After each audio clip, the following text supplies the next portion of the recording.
Hi, and welcome to another podcast, Chatter About the Chatter, Monkey Mind Relaxation. As always, your host, cuddycudworth, the proud founder and CEO of Monkey Mind Relaxation, helping clients and anybody who I get the chance to work with, getting past those thoughts, understanding our thoughts and emotions don't have to control us.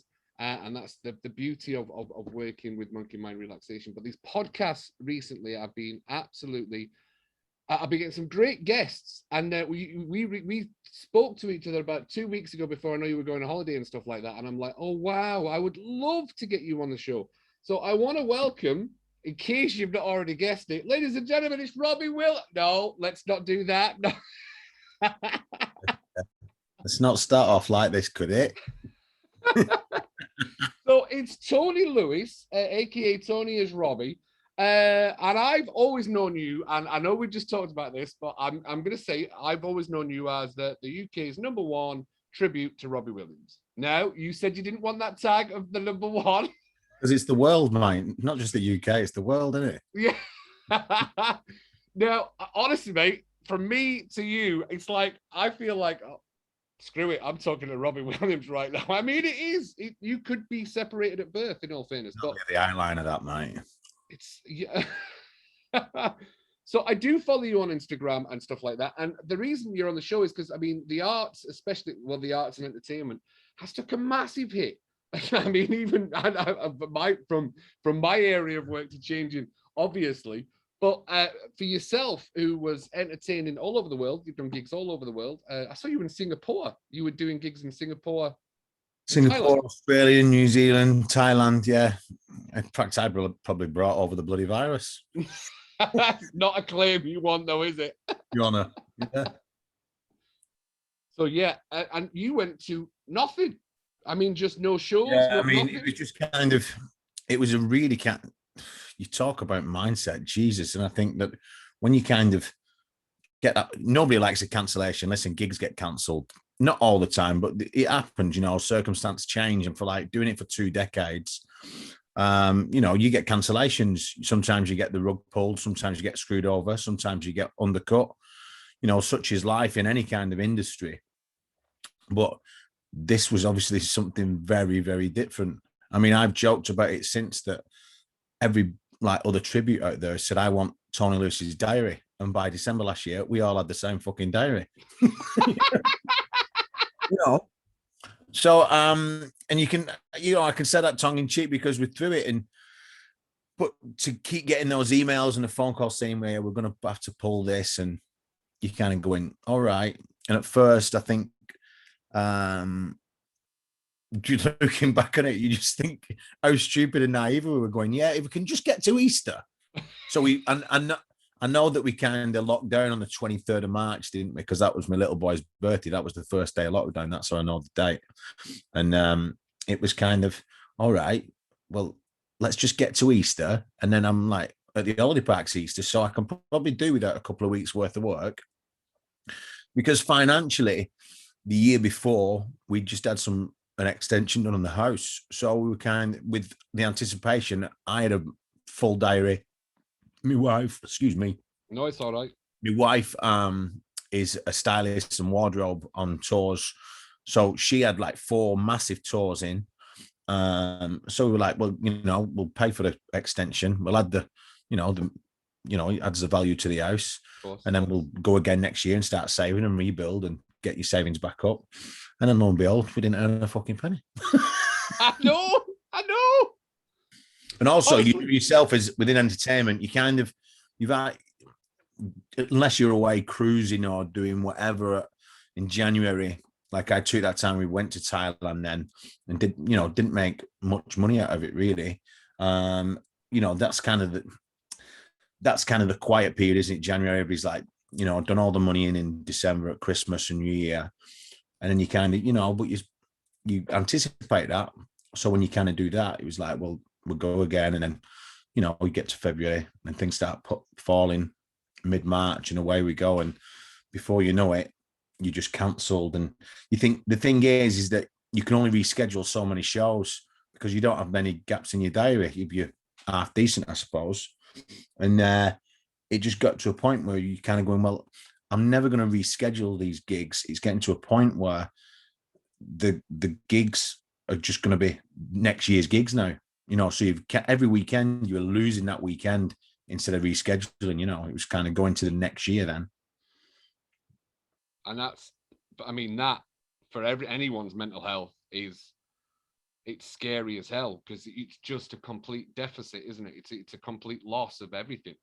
Yeah, and you could just kind of listen.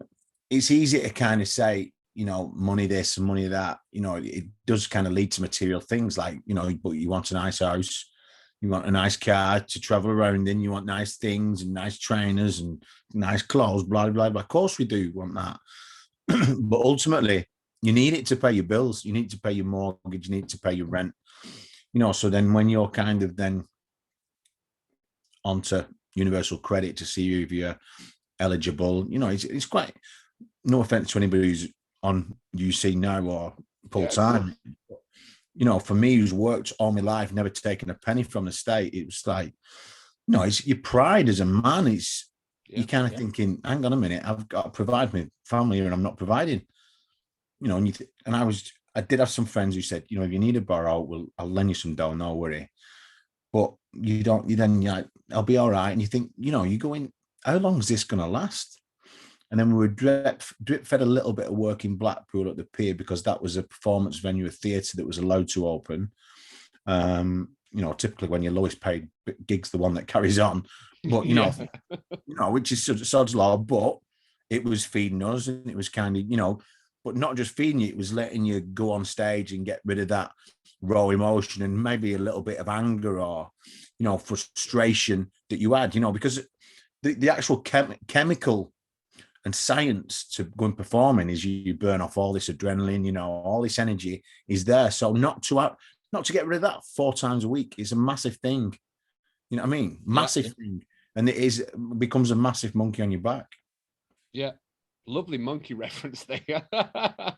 We were just talking about the monkey reference of one of my favorite Robbie Williams songs, which is Me and My Monkey.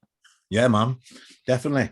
And, I think that was a song that Robbie wrote about him going to Vegas and, being intoxicated on various substances. Absolutely, yeah. And I think that, as we have said, before this started, that to be in show business, which is that's a bit of a dickhead thing to say, isn't it? The word itself is makes you a bit of a knob. But to be in the business is you've got to have something about you, and we've all got a certain entertainers and performers are all kind of made up of a similar DNA. Show offs, we've all got a little bit of show off in us. Obviously some have got more talents than others, the bastards. But we've got different qualities, but our DNA is probably very, very similar when you break it down into, needs and emotions, and it's just like how you kind of handle that on stage, how you get rid of it, or manage it, should we say? It's that's quite a mad science in itself. Do you know what you've mentioned there, that you have to have a certain confidence? Because I know I've been working on stages for, I think it's 22. I started working on stages and things like that certainly not a singer. And for anyone that knows me, they know I wasn't a singer as well. But it's funny because I have worked with, especially as a cruise director, I had worked with a lot of acts and stuff like that. And I found not a lot. So yes, confidence, but insecurity. Actually, there's a big part of insecurity, and we can attach our happiness to, well, no, I can perform. But before you get into that performance, the anxiety and that monkey mind chat, I know what mine was like, and I know I had a routine before I had to do my welcome aboard shows to get me onto the stage and stuff like that. And I used to talk to the guests about that. It's whatever you see of us on stage is only sometimes 40%. Yeah. The mindset you have to get into to be able to get onto the stage is 70%. It's 70%, and it's that mindset. You've got to control that chatter. And how is that for you performing? Forget about the year that you've had off and stuff like that. Well, I don't think I kind of have a set routine, because I think that I'm pretty lucky when I'm like, I'm off to Blackpool, it's Kings and Queens tonight, and I'm like the only one with me on who's not wearing a wig or a false nose, or you know what I mean? It's like I just kind of go and do it. Yeah, it's just like a bit of blemish for me, birthmark, and a bit of eyeliner, breathing a little bit, and off we go. That's not to say I don't get nervous. I'm always, there's the apprehension there. I always try and, use that nervous energy as a positive thing. I think that when you stop getting nervous about it, that's when you stop caring, isn't it? I think that's whether you're a footballer or a singer or whatever you're in the entertainment and sports industry. If you don't get that little bit of kind of, here we go, then, it's probably time to knock it on the head. And that's like, I've just stopped playing football actually at competitive level, just, because I was just getting too old and fat. I'm just chasing 21-year-olds going, this is just killing me. And just I kind of lost a little bit of zest for it because I couldn't do it anymore. Yeah.